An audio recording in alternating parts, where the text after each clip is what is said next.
So have you ever wondered what your hormone levels might be like? I did, and for many reasons I thought I might have a slightly lower than average testosterone level. Now there's many reasons why I thought this might be the case, and I'll cover some of that in this video, but I decided to get a test done and find out exactly what my hormone levels were, and I'm really pleased I decided to get this test done. Now I could have seen my GP for this, but as much as I love the NHS, sometimes it takes a long time to get appointments, and then you have to wait even longer to actually get the results as well. So I'd heard of a company called Medichecks, which promised a pretty fast turnaround time, so I decided to check them out. Now at this stage I should probably point out that this is not an endorsement or a review. This is just simply a service that I used, and I thought it might be quite interesting and useful for some of my subscribers. So I ordered a male hormone check, which includes 6 different tests and includes a 2-day turnaround time. Now I should point out that I found out about Medichecks through another YouTuber called Josh Bridgman. I highly recommend that you check him out, and he actually provided a discount code, and I think I got 20% off my first order. So I'll link to his video in the description below, and if you're interested in using this service after watching this video, I recommend you go and see his video and get that discount code for yourself.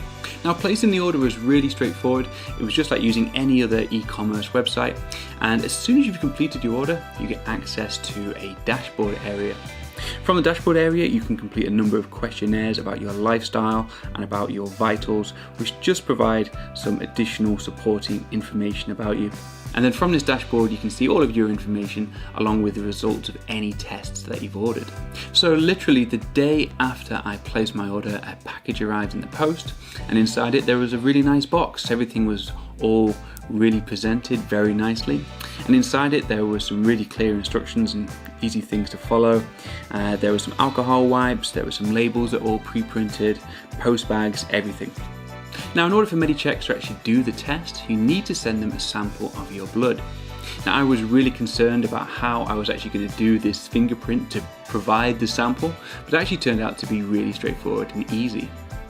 So within the box there are some spring-loaded lancets. Now you simply twist the cap off the end and you push the soft end onto your finger, and this activates a little spring-loaded needle which punctures your fingertip.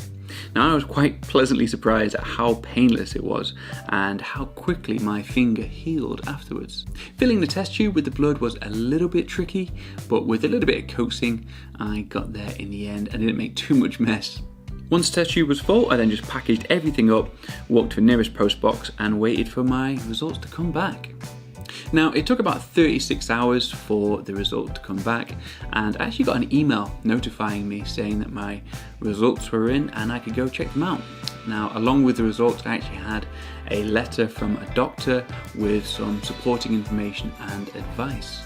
Now when I got the results I was a little bit shocked, if I'm completely honest, to the point where I actually contemplated whether or not to even share these results in this video. But I just felt like it could be really useful to somebody, so well, here goes. So there were 6 hormones tested, so in the order of the report, the very first one is DHEA sulfate.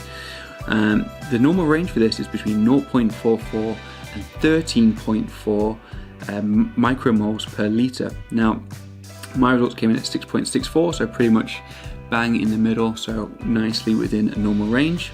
Next is follicle stimulating hormone, which should be between a range of 1.5 and 12.4 IUs per litre, and mine came in at 4.35. Luteinizing hormone, which should be between 1.7 and 8.6, mine came in at 3.5. So now we're on the interesting one, which is testosterone. Now for a normal healthy male, your level should be between 7.6 and 31.4 nanomoles per litre, and mine came in actually below the normal range. It actually came in at 6.08. Now I suspected that it might be a little bit low, but I was not expecting it to be that low at all, so I got quite a big shock from that one. Next is sex hormone binding globulin, which should be between 16 and 55 nanomoles per litre, and mine came at 27.5. And then next, this is the other surprising one, it's the free androgen index. And this should be a ratio of somewhere between 24 and 104. And again, mine was below the normal range, which is at 22.1. So again, I was pretty shocked by both of those results. So as I said, I was expecting my levels to be a little bit low, so just below average. I was not expecting them to be outside of the normal range. That was probably the biggest shock to me.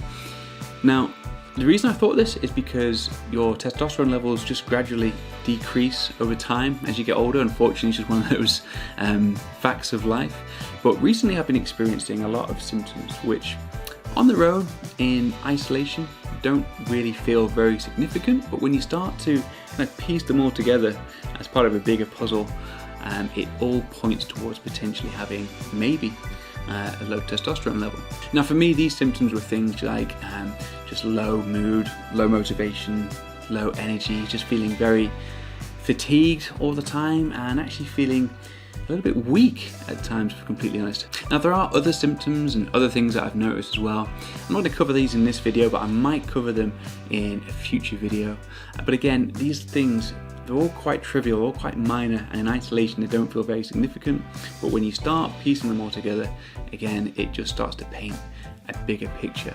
Now something that is more significant, however, is for years I have been suffering with terrible dry eye symptoms to the point where it's actually become quite debilitating at times. My eyes will get so dry that they actually stick to my eyelids in my sleep, and I can actually rip off the outer cornea of my eye in my sleep, which is as excruciating and as painful as it sounds. Now this has actually confounded a number of optometrists I've been to see over the years because we've not been able to diagnose the root cause of it. They give me lots of treatments to help treat the symptoms. So for example, I've been putting in lots of lubricating ointment and oils into my eyes before I go to sleep to help stop them from sticking to my eyelids. But we've never actually found what the cause of the problem was. Now in my research, I found a medical study which was actually kind of featuring menopausal women and men that were being treated for prostate cancer, so were given testosterone blockers. But what it found was they would suffer from dry eye symptoms.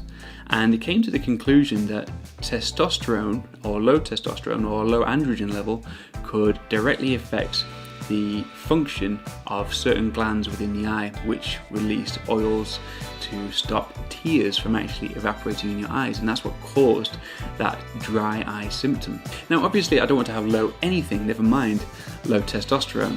However, if all of these things are related and there's a way that I can get my testosterone levels back into a normal, healthy range, and that will remedy some of these things, that would be absolutely fantastic. So as a next step, I took my results to my GP, and if I'm completely honest, I think I was greeted with a little bit of skepticism, especially when you start talking about things like the gym and then talking about low testosterone. However, we did order some new blood tests, and the blood tests are going to test for a whole range of things, not just my hormone levels, but things like tiredness and fatigue can be caused by any number of things. So we've actually ordered some fairly comprehensive blood tests following these results. So you can see from the label they're testing for all kinds of things as well, so it really is quite a comprehensive test and definitely just covers a lot of bases. So I went to the walk-in hospital on Monday. I provided all the blood samples I needed to, and I'm going to have to wait a few weeks now to find out the results of the test. Now it might well be the case that the Medichecks results are completely anomalous, and when I get my results back from the GP, everything might be within a normal, healthy range. However, if they don't, then I need to work out what I can do to get my levels back into a normal range. Now, I was quite confounded by some of the advice I was given, some of the the actual actions you can do to raise your levels, because I'm doing most of them already. So I am strength training multiple times a week. I do cardio. I'm at a healthy weight. I don't drink. I don't smoke. I sleep reasonably well.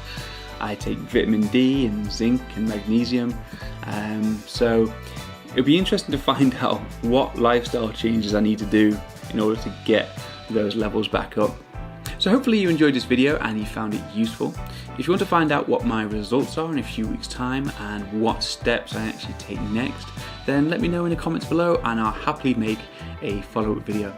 If you're new to the channel, don't forget to subscribe and click that little bell and you'll get notified for future updates.